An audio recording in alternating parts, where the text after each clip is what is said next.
نحمده ونصلي على رسوله الكريم اما بعد فاعوذ بالله من الشيطان الرجيم بسم الله الرحمن الرحيم رب اشرح لي صدري ويسر لي امري واحلل عقدة من لساني يفقهوا قولي آمین یا رب العالمین۔ پچھلی نشست میں سطر کا مضمون ابھی جاری تھا۔ یہ بات آپ کے سامنے آ چکی ہے کہ مرد کا سطر ناف کے اوپر سے لے کر گھٹنے کے نیچے تک جسم کا یہ حصہ لازماً ڈھکا رہنا چاہیے، کسی حال میں بھی نہیں کھلنا چاہیے سوائے اپنی بیوی کے سامنے، اپنی کنیز کے سامنے، یا کسی طبیب اور کسی جراح کے لیے۔ اس کے ضمن میں بھی بعض احادیث میں چاہتا ہوں کہ آپ حضرات سن لیں۔ سنن ابی داؤد میں اور ابن ماجہ میں حضرت علی کی روایت ہے رضی اللہ تعالی عنہ کہ حضور نے مجھ سے فرمایا لا تنظر الی فخذ حی ولا میت، اے علی کبھی بھی مت دیکھنا، نگاہ مت ڈالنا کسی زندہ یا مردہ کی ران پر۔ ران جو ہے یہ چونکہ انسان کے اس سطر کا حصہ ہے تو اس میں یہ تاکید کہ حی ولا میت، کسی زندہ یا کسی مردہ کی ران پر کبھی نگاہ نہ ڈالنا۔ حضرت جرح اسلمی فرماتے ہیں نبی اکرم صلی اللہ علیہ وسلم کی مجلس میں ایک دفعہ میری ران کھلی ہوئی تھی تو حضور نے ارشاد فرمایا اما علمت ان الفخذ عورت، یہ ترمذی اور ابو داؤد اور موطا کی روایت ہے کہ حضور نے ذرا سرزنش کے انداز میں فرمایا کیا تمہیں معلوم نہیں ہے یہ ران کا کھلا ہوا ہونا جائز نہیں ہے؟ کیا تمہیں معلوم نہیں ہے کہ ران جو ہے وہ عورت میں شامل ہے، وہ سطر میں ہے؟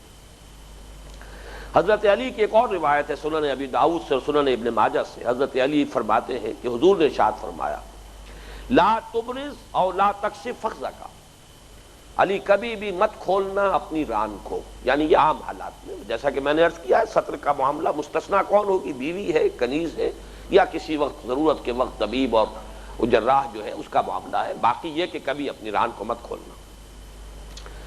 حضور کا ایک اور ارشاد ہے احفظ عورتک الا من زوجتک وما ملکت یمینک، جس کی وضاحت میں کر رہا ہوں کہ یہ دو استثناءات ہیں، اپنی بیوی یا ملک یمین، اس کے علاوہ اپنے سطر کو کھولنے کی اجازت نہیں۔ سائل نے پوچھا اور جب ہم تنہائی میں ہوں تو آپ نے فرمایا فاللہ تبارک و تعالی احق ان یستحیا منہ، اللہ تبارک و تعالی زیادہ حقدار ہے کہ تم اس سے حیا کرو۔ علیحدگی میں تنہائی میں بھی بالکل عریاں ہو جانا، اپنے سطر کو کھول دینا یہ پسندیدہ نہیں۔ یہ ساری چیزیں جیسا کہ میں عرض کر رہا ہوں کس لیے؟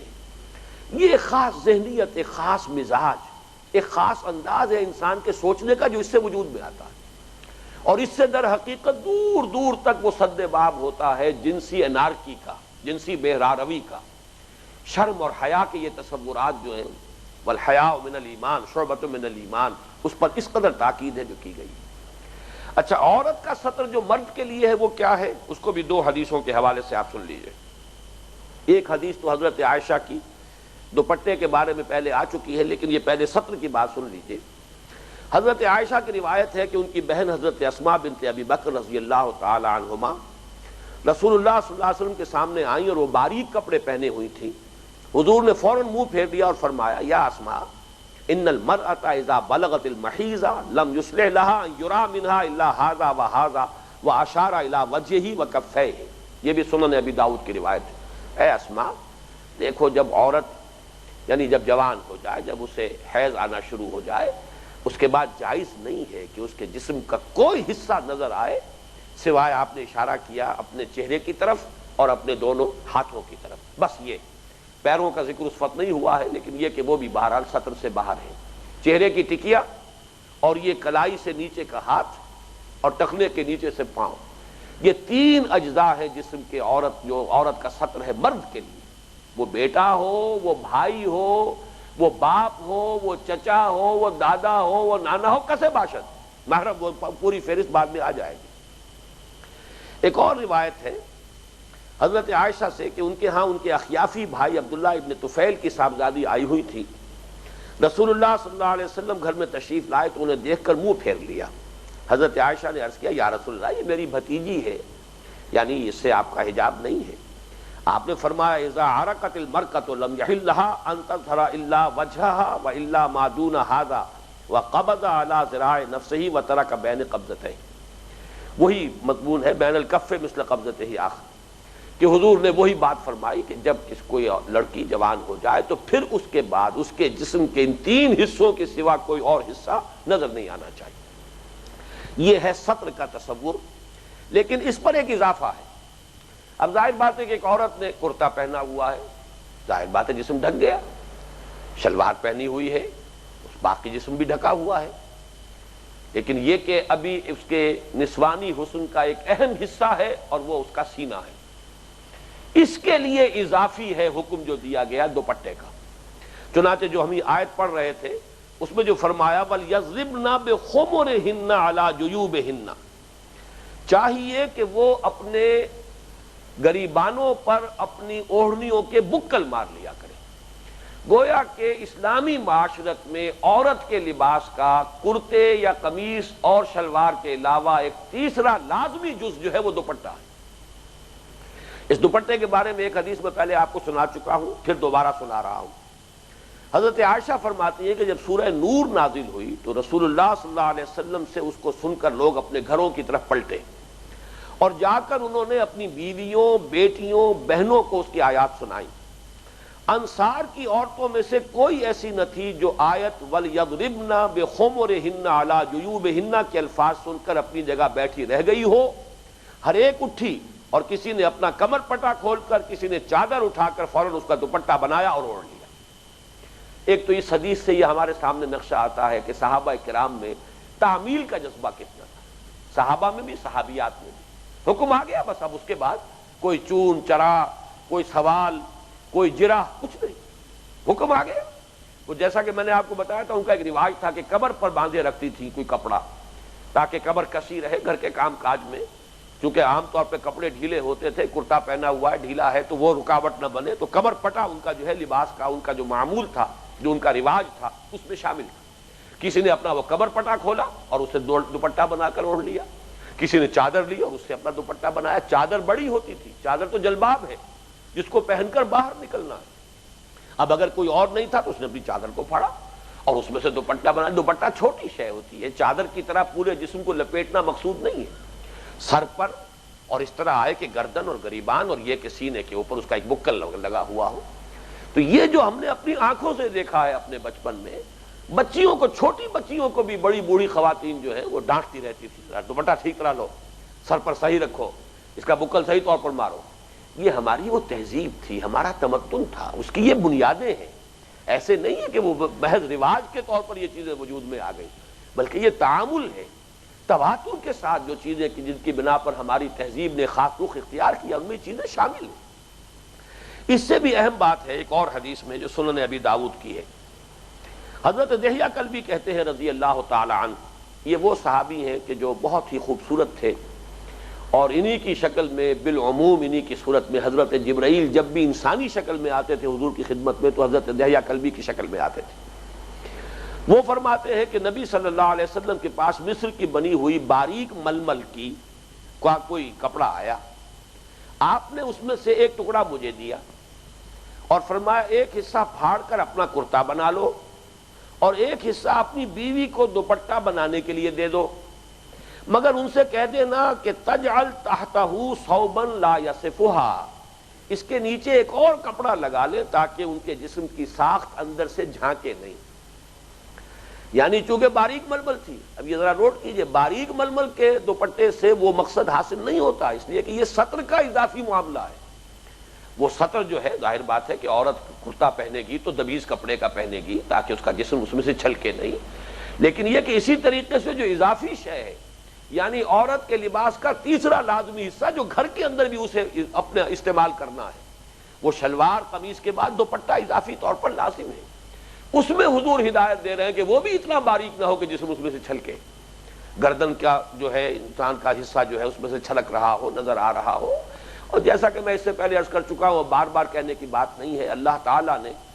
جو بھی اس تمدن کا ہنگامہ اللہ کے پیش نظر تھا، اسے دنیا کو جب تک بھی اس رونق کے ساتھ باقی رکھنا ہے تو مرد اور عورت کے مابین انتہائی کشش اگر نہ ہو تو یہ تمدن کا سارا جو کھیل ہے ختم ہو جائے۔ کون شادیاں کرے، کون گرہستی کے بوجھ اٹھائے، کون اولاد کی پرورش کی ذمہ داریاں اپنے سر پر لے. یہ شدید جو ہے ایک کشش ہے ایک دوسرے کے لیے، اور جہاں یہ شدت جو ہے یہاں اس کام کے لیے ضروری ہے، اتنی ہی اس کے اندر خطرے کا اور سرخ بتی کا معاملہ موجود ہے کہ وہ اگر ایک خاص رخ سے ذرا ہٹ کر وہ کشش جو ہے وہ اگر بروئے کار آ جائے گی تو انارکی ہو جائے گی، جنسی طور پر وہاں پہ بالکل جو نظم جو ہے ٹوٹ کر رہ جائے گا، خاندان کا ادارہ جو ہے وہ متزلزل ہو جائے گا، غیر مستحکم ہو جائے گا، پورا معاشرہ جو ہے ڈیسٹیبلائز ہو جائے گا.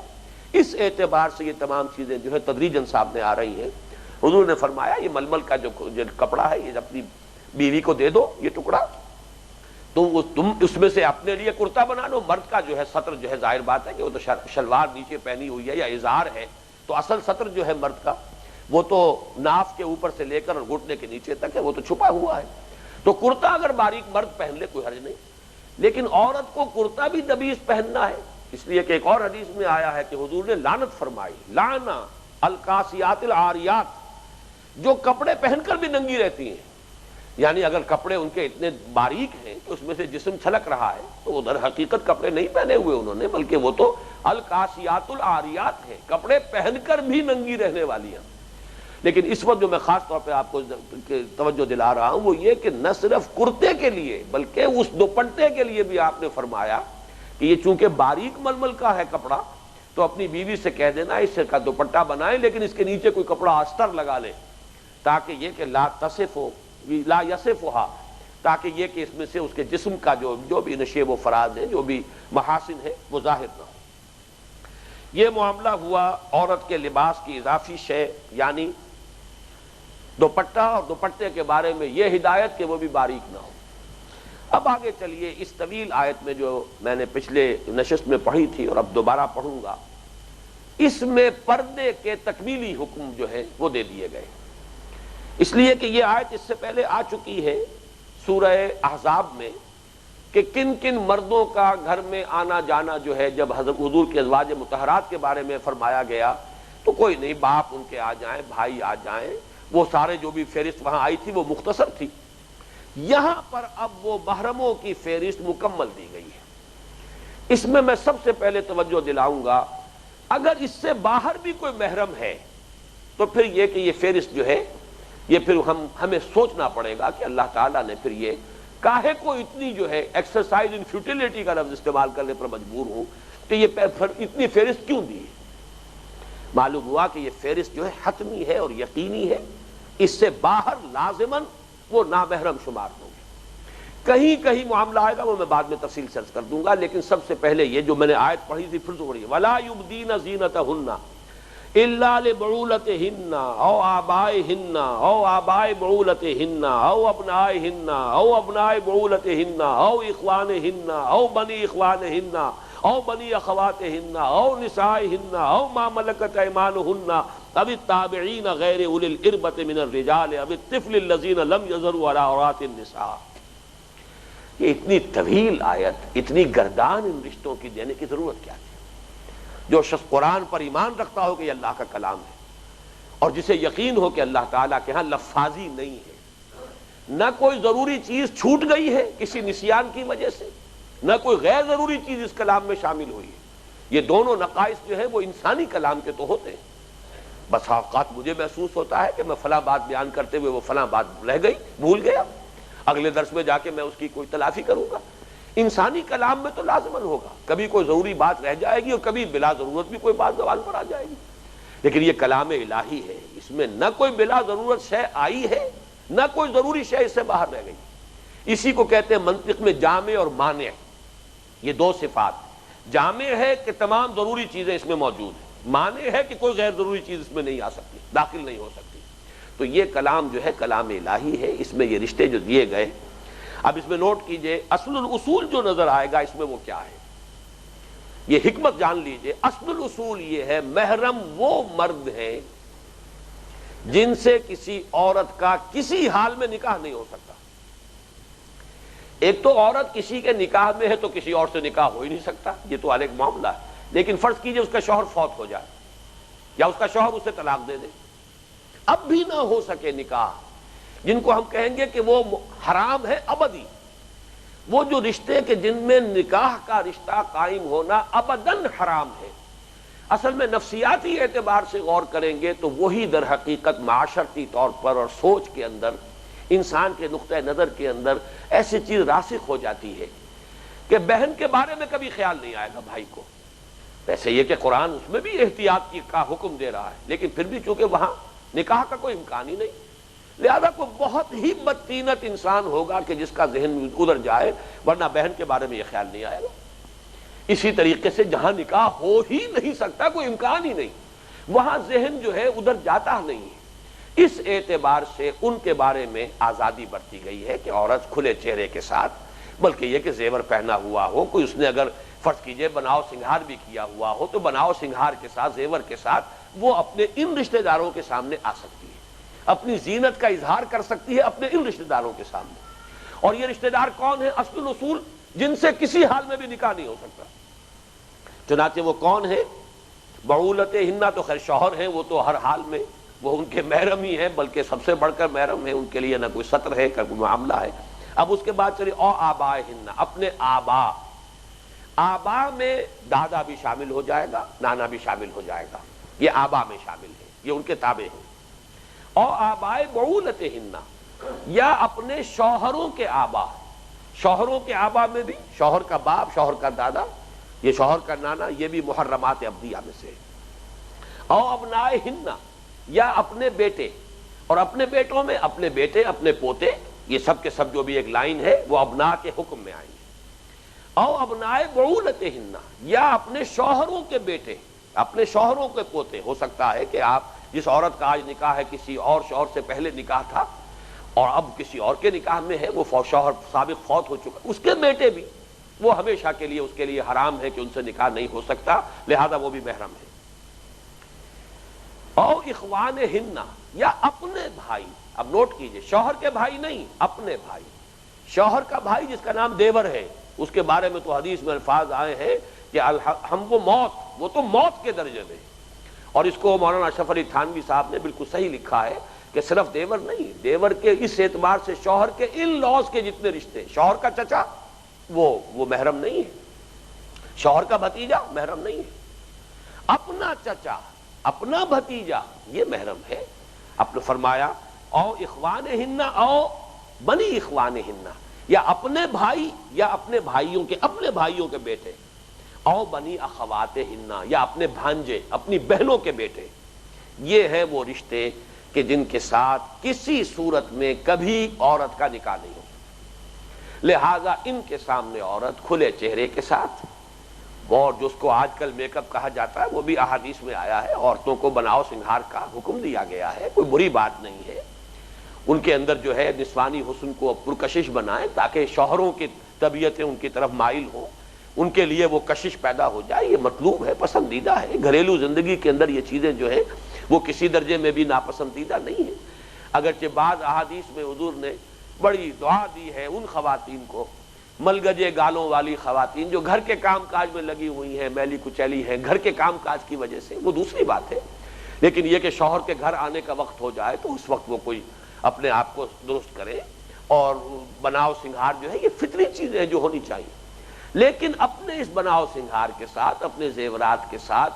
اور بھی اپنی خوشبو کے ساتھ اپنے ان محرم رشتہ دار مردوں کے سامنے وہ آ سکتی ہے. یہ لسٹ ہے، اور یہ لسٹ جو ہے اس کی اصل حکمت کیا ہے جو میں نے عرض کی ہے کہ اس میں ان کے ساتھ کسی بھی حال میں کوئی نکاح کا سوال نہیں، چاہے وہ شوہر جس کے نکاح میں وہ آج عورت ہے وہ فوت ہو جائے یا طلاق دے دے، تب بھی ان سے رشتے جو ہے وہ نہیں ہو سکتے، مناکحت کا کوئی امکان نہیں. اس میں ایک بات اور نوٹ کر لیجئے، یہ رشتے چاروں طرح کے ہوں گے جن سے حرمت ثابت ہوتی ہے، اور وہ چاروں رشتے، چاروں طرح کے یہ تمام رشتے جو ہیں یہ محرم شمار ہوں گے. حقیقی یعنی ماں باپ دونوں کی طرف سے، بھائی ہے یا اس کے بھائی کے بیٹے ہیں، بہن ہے بہن کے بیٹے ہیں، یا اخیافی یا اللاتی. اللاتی وہ کہلاتے ہیں کہ باپ ایک ہے مائیں دو ہیں، لیکن یہ رشتہ بھی اس اعتبار سے بالکل وہ حقیقی رشتے کے حکم میں ہے، بلکہ عرب میں تو اللاتی کو تو حقیقی ہی مانتے ہیں. اخیافی وہ ہے کہ جو ماں ایک ہے باپ دو ہے، باپ علیحدہ، وہ بھی انہی کے ذیل میں آئیں گے. اور چوتھا رضاعی، جن کا دودھ پیا ہے کسی خاتون کا، اس کے حوالے سے بھی رشتے قائم ہو جائیں گے۔ جس عورت کا دودھ پیا ہے کسی عورت نے، اس عورت کا شوہر بھی در حقیقت وہ باپ کے حکم میں آ گیا، آبائے ہنہ کے حکم میں آ گیا۔ اس عورت کا بیٹا جو ہے وہ بھی در حقیقت اپنے بھائی کے درجے میں آ گیا، وہ ان کے اخوان ہنہ کے درجے میں آ گیا۔ تو حقیقی ہو، اللاتی ہو، اخیافی ہو، رضائی ہو، چاروں حوالوں سے ان رشتوں کی فہرست یہ ہے محرم، اور یہ محرم وہ ہے کہ جن سے کسی صورت میں بھی نکاح کا کوئی سوال نہیں۔ لیکن اب اس سے بھی زیادہ اہم حصہ سامنے آ رہا ہے کہ معاملہ یہیں پر ختم نہیں ہو رہا۔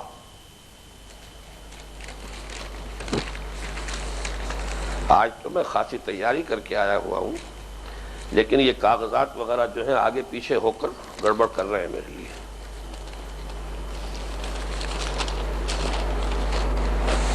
جی، ان رشتہ داروں کے بعد اب جو معاملہ آ رہا ہے، ابھی بات ختم نہیں ہوئی، اور کن کن کے سامنے عورت کھلے چہرے کے ساتھ، اپنے زیبائش اور آرائش کے ساتھ، اپنے اور بناؤ سنگھار کے ساتھ آ سکتی ہے۔ رشتہ داروں کے بعد آیا او نسائے ہنہ۔ نسائے ہنہ سے مراد کیا ہے؟ عورتیں بھی اپنی عورتیں، یہ سمجھیے کہ تاکید کی انتہا ہو رہی ہے۔ غیر عورتیں بھی نہیں، غیر عورتوں کے ساتھ خلا ملا اور بہت ان کے ساتھ اختلاط اور بے تکلفی بھی فتنے پیدا کرنے والی شے ہے۔ اس اعتبار سے یہاں پر میں ایک تو آپ کو حضرت عمر رضی اللہ تعالیٰ عنہ کا اثر سنا رہا ہوں، اور ایک میں تذکرہ کرنا چاہتا ہوں ہمارے آج کے معاشرے کے اعتبار سے۔ حضرت عمر نے حضرت ابو عبیدہ الجراح رضی اللہ تعالیٰ عنہما انہیں خط لکھا، کیونکہ وہ شام میں کمانڈر وہ تھے،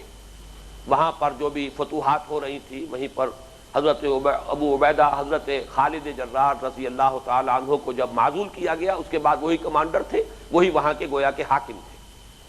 تو حضرت عمر نے خط لکھا کہ میں نے سنا ہے کہ مسلمانوں کی بعض عورتیں غیر مسلم عورتوں کے ساتھ حماموں میں جانے لگی ہیں، حالانکہ جو عورت اللہ اور یوم آخرت پر ایمان رکھتی ہو اس کے لیے حلال نہیں ہے کہ اس کے جسم پر اس کے اہل ملت کے سوا کسی اور عورت کی نگاہ بھی پڑے۔ اہل ملت نسائے ہنہ، مسلمان عورتیں، بلکہ اس میں بعض حضرات تو مسلمان بھی سب نہیں، جان پہچان کی عورتیں جن کے بارے میں معلومات حاصل ہیں وہ عورتیں،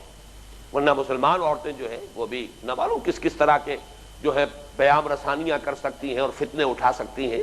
لہذا وہاں تک بھی بات پہنچی ہے۔ لیکن یہاں اس عمر جو اس حضرت عمر کا خط جو ہے اس میں اسی کا تذکرہ ہے۔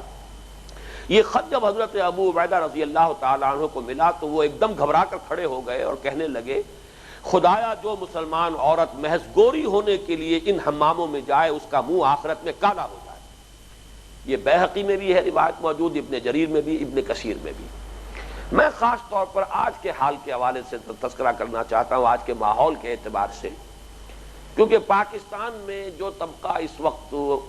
آپ کہہ لیں کہ وہ حکمران طبقہ ہے یا صاحب اثر طبقہ ہے، تعلیم یافتہ طبقہ ہے، وہ ہمارے ہاں ایک روایت جو شروع ہوئی تھی سماجی اعتبار سے بھی، سیاسی اعتبار سے بھی، فکری اعتبار سے بھی، جس کا نقطہ آغاز سر سید احمد خان ہے۔ سر سید نے علی گڑھ قائم کیا، وہاں سے جو بھی مسلمانوں کی تعلیم یافتہ لوگوں کی ایک کھیپ تیار ہوئی، وہ ہماری قومی زندگی میں وہی اصل میں سمجھیے کہ رہنما بنی، اور اسی طرح اسلامیہ اسکول، اسلامیہ کالج، یہ سب در حقیقت جتنے اسلامیہ کالج بنے ہیں بر عظیم پاک و ہند میں، وہ سب مسلم اورینٹل اینگلو اورینٹل کالج علی گڑھ کا جو ہے اس کی بیٹیوں کے مانند ہے۔ تو سر سید کا جو حال تھا، جس کو کہ یہاں پر کوٹ کیا جاتا ہے، سر سید پھر علامہ اقبال، لیکن ان دونوں کا حال یہ کہ یہ پردے کے معاملے میں انتہائی سخت ہے۔ اور سر سید کا یہ واقعہ بڑا ہی ہمارے لیے سبق آموز ہے کہ اس وقت جب کہ انگریزی دور اور ابھی انگریز آیا تھا نیا نیا، اور اس کی حکومت کا دبدبہ اور اس کی سطوت، گورنر جو تھا یو پی کا، اس نے سر سید احمد خان کو پیغام بھیجا کہ میرے گھر کی خواتین آپ کے خواتین سے ملنا چاہتی ہیں۔ سر سید کا جواب یہ تھا، اور یہ عبرت آموز اور سبق آموز ہے ہم سب کے لیے، اس کو کوٹ کیجئے اور عام لوگوں تک پہنچائیے کہ نہیں جناب، ہماری خواتین کا غیر خواتین سے بھی پردہ ہے۔ گورنر یو پی کا، لیکن اس گورنر کو جواب یہ دیا سر سید احمد خان۔ سر سید کو سند کے طور پر کوٹ کرنے والے یہ پہلو اس کا جو ہے کسی طور سے بھی سامنے رکھنے کو تیار نہیں۔ علامہ اقبال پردے کے شدید پابند، پردے کے قائل، انہوں نے تو خیر اس کو فلسفہ بنایا ہے کہ عورت جو ہے اس کے اندر اللہ تعالیٰ کی صفت تخلیق ہے، اس کے جسم کے اندر تخلیق ہوتی ہے، اور تخلیق کا تو خاصہ یہ ہے، خالق جیسے چھپا ہوا ہے نگاہوں سے، ایسے ہی جس میں یہ خلاقی کا وصف جو ہے اس کا ایک عکس موجود ہے، اسے بھی چھپا رہنا چاہیے۔ عورت عورت ہے، چھپائی جانے والی شے ہے، اس کو چھپا کر رکھنا چاہیے۔ عورت ہمارے ہاں لفظ استعمال مستورات، مستور چھپی ہوئی شے، لیکن وہ مستورات جو ہے مکشوفات بنی ہوئی ہیں، اور وہ جو ہے کھلم کھلا نیم اڑیاں لباسوں میں سڑکوں پر چلتی پھرتی نظر آ رہی ہیں، نام ان کا مستورات ہے، نام ہم عورت کہتے ہیں، عورت جبکہ اس سامنے موجود ہے، جبکہ اسے چھپا ہوا ہونا چاہیے۔ بہرحال سر سید احمد خان کا یہ واقعہ جو ہے یہ بہت اہم ہے، اور اس کو ذہن میں رکھیے۔ اب آگے آئیے، نساء ہن کے بعد ہے او ما ملکت ایمانہن، اور جو ان کے غلام ہوں یا کنیزیں ہوں۔ ملک یمین اصل میں لفظ جو ہے یہ مرد اور عورت دونوں کے اوپر اس کا اطلاق ہو جائے گا، غلام پر بھی اور کنیز پر بھی۔ او ما ملکت ایمانہن، یا جو ان کے داہنے ہاتھوں کی ملکیت ہو۔ اب اس میں اختلاف پیدا ہوا ہے، لیکن جو اختلاف پیدا ہوا ہے اس سے پہلے ایک بات نوٹ کر لیجئے، غلاموں کو کبھی بھی آپ قیاس نہیں کر سکتے آج کل کے ملازمین پر۔ اگر اس لفظ سے انسان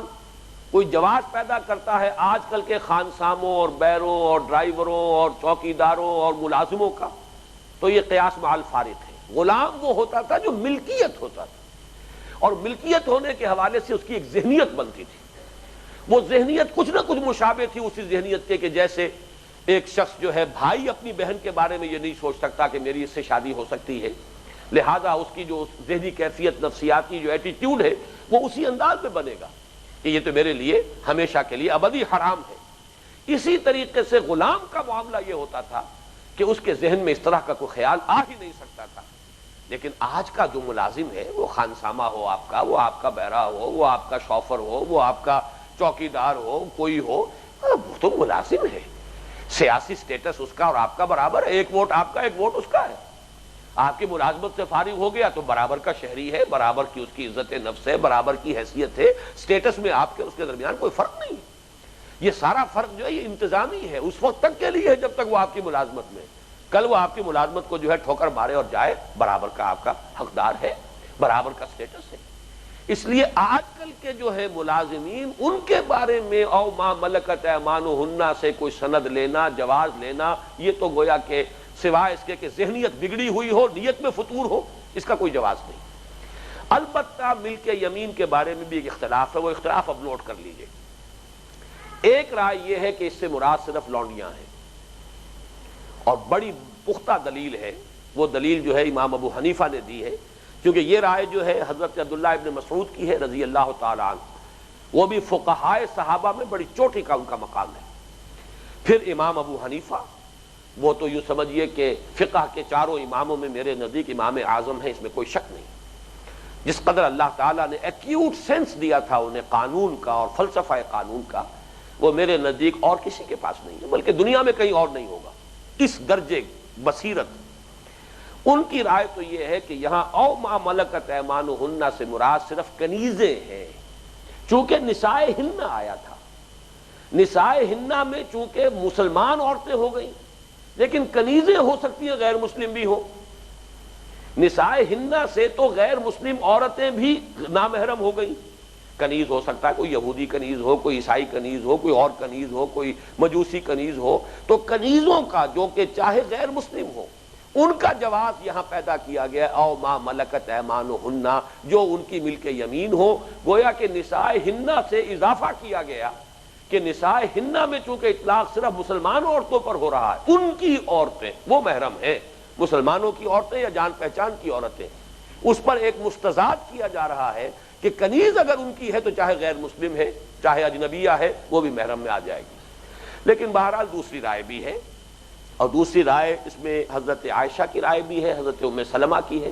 یہ دونوں ازواج النبی ہیں رضی اللہ تعالی عنہما۔ پھر بعض ائمہ اہل بیت کی رائے ہے، اور امام شافعی کی رائے ہے۔ وہ رائے یہ ہے کہ غلام بھی اس میں شامل ہے، ملک یمین میں مرد غلام بھی شامل ہے، اس کے سامنے بھی عورت کھلے چہرے کے ساتھ، اور وہ بھی جو بھی اپنی زینت ہے اس کے ساتھ آ سکتی ہے۔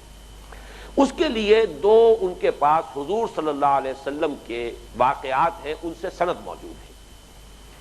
ایک واقعہ یہ ہے کہ حضور صلی اللہ علیہ وسلم ایک غلام عبداللہ ابن مسعود الفرازی کو لے کر آئے حضرت فاطمہ کے ہاں رضی اللہ تعالی عنہا۔ وہ اس وقت ایک ایسی چادر اوڑھے ہوئی تھی جس سے سر ڈھانکتی تھی تو پاؤں کھل جاتے تھے، اور پاؤں ڈھانکتی تھی تو سر کھل جاتا تھا۔ نبی صلی اللہ علیہ وسلم نے ان کی گھبراہٹ دیکھ کر فرمایا، چونکہ غلام ساتھ آیا تھا حضور کے، تو انہوں نے فوراً چاہا کہ وہ تو نامحرم ہے، فوراً اپنی چادر جو ہے جلباب لے لے، اور جلباب وہ اتنی چھوٹی تھی کہ اس سے سر اور پیر بیک وقت ڈھانپنا ممکن نہیں ہو رہا تھا۔ تو دیکھا حضور نے فاطمہ کو رضی اللہ تعالی عنہا کہ بڑی پریشان ہے، تو آپ نے فرمایا لیسا علیک باس انما ہوا ابوک و غلامک، اے فاطمہ گھبراؤ نہیں، تمہارے اوپر کوئی حرج نہیں کی بات نہیں ہے، اتنی پریشان نہ ہو، اس وقت جو آئے ہیں تمہارے ہاں سوائے تمہارے والد کے اور تمہارے غلام کے اور کوئی نہیں۔ گویا کہ غلام کے بارے میں بھی حضور نے یہاں اس حدیث سے یہ معلوم ہوتا ہے، اس واقعے سے، کہ کچھ رعایت ہے، لیکن پھر ذہن میں رکھیے غلام کی بات ہو رہی ہے، یہ ملازم کی بات نہیں۔ آج کل کے ملازمین کو غلام پر قیاس کرنا یہ قیاس مع الفارق ہے، یہ سوائے اس کے کہ بدنیتی ہو، اس کے لیے کوئی اور بات میں نہیں کہہ سکتا۔ اسی طرح ایک اور ہے، حضور کا ارشاد ہے، یہ سنن ابی داؤد میں اور جامع ترمذی میں، سنن ابن ماجہ میں ہے، حضرت ام سلمہ رضی اللہ تعالی عنہا سے، کہ حضور کا ارشاد ہے اذا کان لاحداکن مکاتب وکان له ما یؤدی فلتحتجب منه، کہ اے مسلمان عورتوں، تم میں سے اگر کسی کا کوئی غلام ہو، اور وہ غلام وہ ہو جس سے مکاتبت ہو گئی ہو، یعنی معاہدہ ہو گیا ہے کہ تم اتنی رقم دے دو گے تو تم آزاد ہو جاؤ گے، اور اس کے پاس وہ رقم موجود ہو، یعنی یہ اندازہ ہو کہ یہ ممکن ہے اس کے لیے وہ رقم ادا کر کے آزادی حاصل کر لینا، تو اس سے حجاب شروع کر دو فوراً۔ یعنی اس کے دل میں اب خیال آ سکتا ہے کہ کچھ ہی عرصہ رہ گیا ہے، میں اپنی بقیہ رقم بھی ادا کر دوں گا، پھر میں آزاد ہو جاؤں گا تو پھر نکاح بھی کر سکتا ہوں، وہ معاملہ تھا وہ غلامی کا، وہ بیریئر ختم ہو جائے گا، تو اس سے پھر حجاب بھی شروع کر دے، فلتحتجب منہ، تو اس کے لیے لازم ہے کہ اس سے پردہ کرے۔ تو اس سے گویا کہ ایک امکان پیدا ہوا کہ کسی عورت کا ایسا غلام ہے جس سے کوئی مکاتبت نہیں ہوئی، جس کے آزاد ہونے کا کوئی راستہ ابھی پیدا نہیں ہوا، تو اس سے اگر وہ پردہ نہ کرے تو اس حدیث کی روح سے اس کا بھی گنجائش نکلتی ہے۔ تو میں نے دونوں باتیں آپ کے سامنے عرض کر دی ہیں، ایک تو یہ کہ اس میں رائے اور میری رائے کا رجحان غالب جو ہے وہ اس پہلی رائے کی طرف ہے، امام ابو حنیفہ رحمۃ اللہ علیہ کی رائے اور حضرت عبداللہ ابن مسعود رضی اللہ تعالی عنہ کی رائے۔ یہاں مراد غلام مرد نہیں ہے بلکہ صرف غلام کنیزیں ہیں، اور صرف چونکہ ان میں غیر مسلم بھی کوئی ہو سکتی ہے اس لیے اس کا اضافی طور پر ذکر کیا گیا نساء ہن کے بعد ما ملکت ایمانہن۔ لیکن دوسری رائے بھی ہے، اگر یہ کہ کسی کو اس رائے پر زیادہ اعتماد ہو اور زیادہ اس کی موافقت اس کا ذہن محسوس کرے، اس پر عمل کرے، لیکن پھر میں عرض کروں گا کہ غلام کا معاملہ ہے، یہ کسی ملازم کا معاملہ نہیں۔ اب آگے چلیے، اب التابعین غیر اولی الاربۃ، یا ایسے تابع لوگ ہوں کہ جنہیں کوئی سرے سے سروکار ہی نہ ہو عورتوں کے ساتھ، اس کے بارے میں مفسرین کے مابین بڑا اختلاف ہے، اس سے مراد کیا ہے۔ ایک رائے یہ ہے کہ کچھ لوگ ایسے بدھو قسم کے ہوتے ہیں، مغفل قسم کے ہوتے ہیں، انہیں کوئی پتہ ہی نہیں، کوئی معاملہ یہ زن و شوق کا معاملہ جو ہے اس کے کوئی پتہ ہی نہیں ہے، تو اس قسم کے لوگ ہو سکتے ہیں، اس سے مراد۔ ایک یہ ہے کہ کچھ لوگ ایسے ہوتے ہیں کہ جو اگرچہ غلام تو نہیں ہے لیکن کا خاندانی طور پر کسی خاندان کے تابع چلے آ رہے ہیں، اور ان کے مردوں کے اندر کبھی اس جو اونچا خاندان ہے، بڑا خاندان ہے، اس کی خواتین کے بارے میں کوئی خیال تقریباً آنا محال ہو، اس سے مراد یہ ہے۔ یا کوئی گھروں کے اندر رہتے ہیں اسی طریقے سے لوگ جو ہیں کوئی کسی عذر کی وجہ سے۔ لیکن ایک رائے یہ بھی ہے کہ اس سے مراد جو ہے وہ مخنث قسم کے لوگ کہ جن کے اندر وہ رجولیت نہیں ہے اور جن میں مردانگی نہیں ہے، تو وہ مراد ہے۔ لیکن اس کے ضمن میں چاہتا ہوں کہ ایک واقعہ بھی آپ کو سنا دوں تاکہ اس میں جو کوئی گنجائش نکلتی نظر آئے تو اس میں بھی معلوم ہو جائے کہ اس گنجائش کی بھی ایک حد ہے، اس سے آگے وہ بات نہیں جائے گی۔ بخاری، مسلم، ابو داؤد، نسائی اور احمد وغیرہ محدثین نے حضرت عائشہ صدیقہ رضی اللہ تعالی عنہا اور حضرت ام سلمہ رضی اللہ تعالی عنہا سے روایت کیا ہے کہ مدینہ طیبہ میں ایک مخنث تھا جسے ازواج مطہرات اور دوسری خواتین غیر اولی الاربہ میں شمار کر کے اپنے ہاں آنے دیتی تھیں کہ یہ تو ہے ہی، مطلب یہ کہ اس کا کوئی معاملہ ایسا نہیں ہے، تو آئے جائے، کوئی حرج نہیں۔ ایک روز جب نبی صلی اللہ علیہ وسلم ام المومنین حضرت ام سلمہ کے ہاں تشریف لے گئے تو آپ نے اس کو حضرت ام سلمہ کے بھائی عبداللہ ابن ابی امیہ سے باتیں کرتے سن لیا۔ وہ باتیں کیا کر رہا تھا حضرت ام سلمہ کے بھائی سے؟ وہ کہہ رہا تھا کہ کل اگر طائف فتح ہو جائے تو غیلان ثقفی کی بیٹی بادیہ کو حاصل کیے بغیر نہ رہنا۔ پھر اس نے بادیہ کے حسن اور اس کے جسم کی تعریف کرنی شروع کی، اور اس درجے اس نے اس کی تعریف بیان کر دی کہ نبی اکرم صلی اللہ علیہ وسلم نے یہ باتیں سنی تو فرمایا خدا کے دشمن، تو نے تو اس میں نظریں گاڑ دیں گویا کہ۔ پھر آپ نے حکم دیا کہ اس سے پردہ کرو، یعنی یہ بدماش جو ہے یہ مخنث تو ہے لیکن یہ کہ اس کے اوپر یہ اعتماد مت کرو، بلکہ جب اس کا معاملہ یہ ہے کہ یہ عورت کے نسوانی حسن کا اس طرح جائزہ لیتا ہے اور اپنی اس آزادی سے جو ہے فائدہ اٹھا رہا ہے، تو اس پہلو سے یہ لفظ بدماش میں چاہتا ہوں کہ آپ اپنے ذہن سے نکال دیں، اس وقت وہ ایک محاورے میں میری زبان سے نکل گیا ہے۔ تو بہرحال حکم یہ دیا حضور نے کہ اس سے پردہ کرو، آئندہ یہ گھروں میں نہ آنے پائے۔ اس کے بعد آپ نے اسے مدینے سے بھی باہر نکال دیا اور دوسرے مخنثوں کو بھی گھروں میں گھسنے سے منع کر دیا۔ اس سے اصل میں ہمارے سامنے مسئلے کی اصل شکل آ جاتی ہے کہ در حقیقت مطلوب کیا ہے، پیش نظر کیا ہے۔ اصل سد باب ہے وَلَا تَقْرَبُوا الزِّنَا إِنَّهُ كَانَ فَاحِشَةً وَسَاءَ سَبِيلًا۔ اس کے لیے ہے یہ رکاوٹیں کھڑی کی جا رہی ہیں، دور دور تک اس کے دروازے بند کرنے کی کوشش ہو رہی ہے۔ اب اس میں ایک تو اگلا جو ٹکڑا آ رہا ہے اس کو نوٹ کیجئے،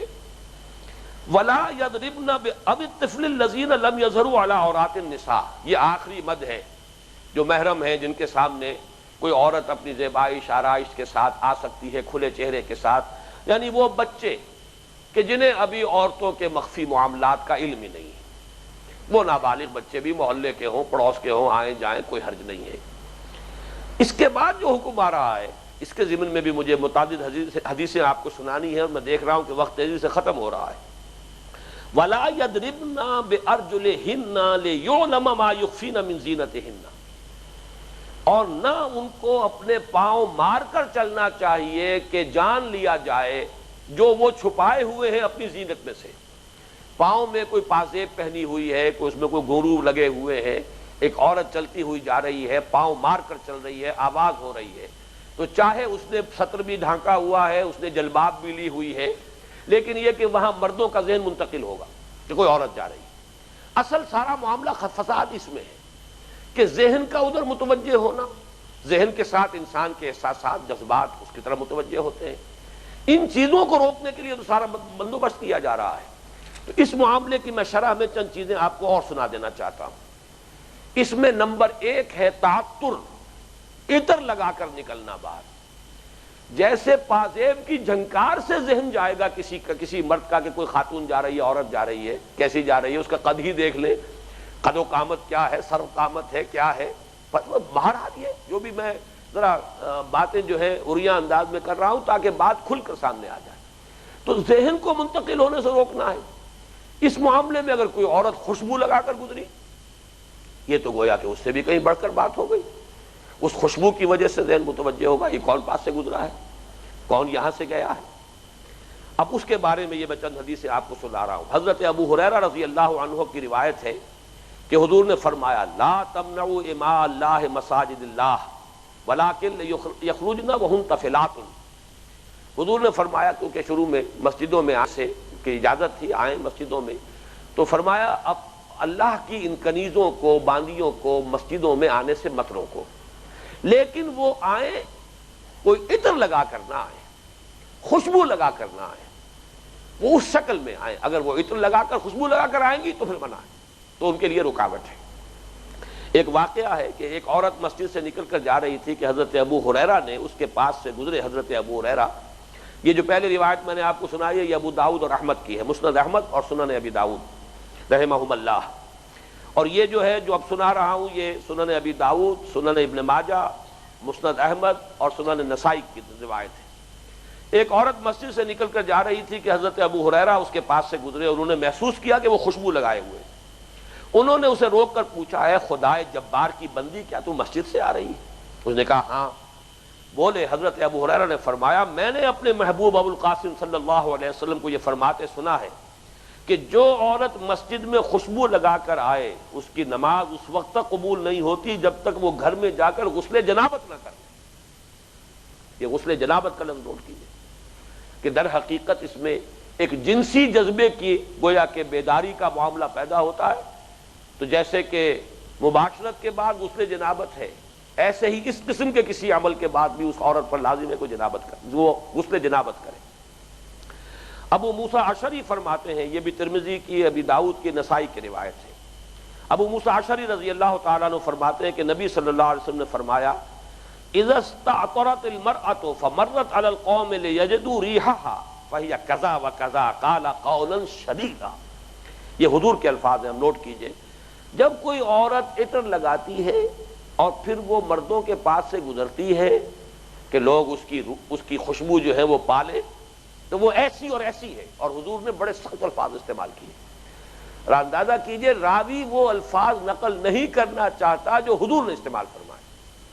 کس قدر سخت وہ الفاظ ہوں گے کہ جو حضور نے ارشاد فرمائے کہ راوی کو حجاب ہو رہا ہے ان الفاظ کے دہرانے میں۔